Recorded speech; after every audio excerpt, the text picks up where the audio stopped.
So nandito tayo sa Taal at Taal Plaza. Nakaroon ng Pailaw. So ay ginagawa nila taon-taon.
Salamat din po sa lahat ng tao na rin po ngayon.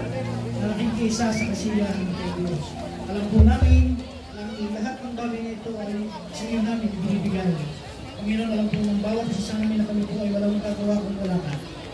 Thank you so much, Glenn. Maraming salamat. Bago natin tawagin nating special guest for tonight na nanggaling pa ko sa ABS-CBN. At naman ay nalakay sumalang sa ABS-CBN sa Showtime sa Kababalaghan. From Taal National High School, Angelo, Joshua, and Carlos. Nang isilang ka sa mundong ito, laking tuwa ng magulang mo, at ang kamay nila ang iyong ilaw.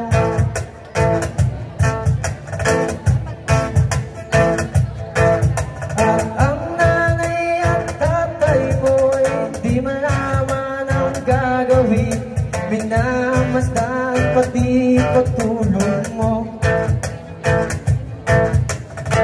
Ikaw nga ay biglang nagbago, naging matigas ang iyong ulo, at ang payo nila'y sinuway mo, at ang iyong mga matay biglang lumuha ng di mo napapansin.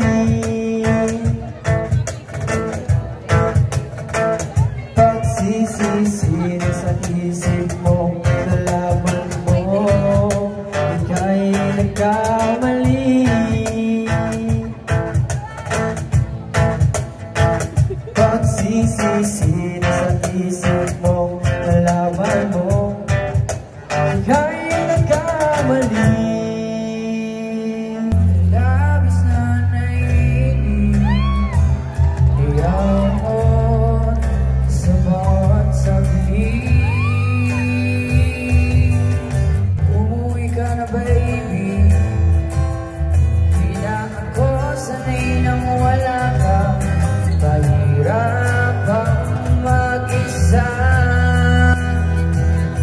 at sa gabi hinahanap-hanap kita.